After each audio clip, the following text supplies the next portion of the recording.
हम लोग science class का एनसीईआरटी क्लास 8 का साइंस चला रहे थे, उससे आगे हम लोग करने का प्रयास करते हैं। ठीक है, यहाँ पे कोयला और पेट्रोलियम हम बता चुके थे। अब जो है इसका क्वेश्चन आंसर आज से हम करवा रहे हैं। 1-2 दिन में हमारा क्वेश्चन आंसर भी पूरा हो जाएगा। ठीक है, हम रेगुलर नहीं हो पाते हैं, लेकिन अब रेगुलर से किया जाएगा। ठीक है, 1 नंबर का क्वेश्चन है, सीएनजी और एलपीजी का ईंधन के रूप में उपयोग के लाभ है। क्या लाभ है उसको लिखना है। ठीक है, सीएनजी और एलपीजी का ईंधन के रूप में उपयोग निम्नलिखित है।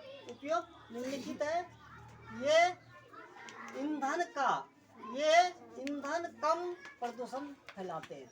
ये ईंधन जो है सीएनजी और एलपीजी कम प्रदूषण फैलाते हैं। ठीक है, दूसरा है इसका परिवहन पाइपों द्वारा आसानी से किया जा सकता है। इसका जो है परिवहन जो है आसानी से पाइपों द्वारा किया जा सकता है। तीसरा है इनका पूर्ण दहन होता है, ये पूरी तरह से जल जाता है और कुछ भी अवशेष नहीं बचता है। अतः यह एक स्वच्छ ईंधन है। यह एक क्या है? स्वच्छ ईंधन है। ठीक है, चौथा है कम प्रदूषणकारी होने के कारण सीएनजी का उपयोग आजकल वाहनों में ईंधनों के रूप में किया जाता है। ठीक है, 2 नंबर का क्वेश्चन है, पेट्रोलियम का कौन सा उत्पाद सड़क निर्माण हेतु उपयोग में लाया जाता है? इसका उत्तर है पेट्रोलियम का बिटुमेन उत्पाद सड़क निर्माण हेतु उपयोग में लाया जाता है। आजकल इसका ही प्रयोग किया जाता है। पहले तो वो कोलतार का प्रयोग करता था, लेकिन अब इसका प्रयोग किया जाता है बिटुमेन का। ठीक है, बिटुमेन उत्पाद का। ठीक है, तीसरा है वर्णन कीजिए मृत वनस्पति से कोयला किस प्रकार बनता है।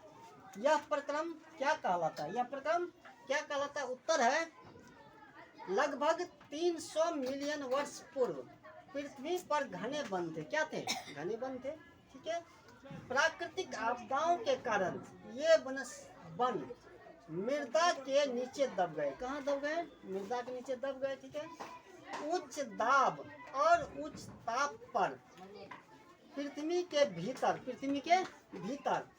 मृत पेड़ पौधा धीरे धीरे लाखों वर्षों के अंतराल के बाद कोयले में परिवर्तित हो गए। यह प्रक्रम क्या कहलाता है? इसमें 2 क्वेश्चन है। तो यह प्रक्रम मृत वनस्पति के धीमे प्रक्रम द्वारा कोयले में परिवर्तन को कार्बनीकरण कहलाता है। ठीक, थैंक्स।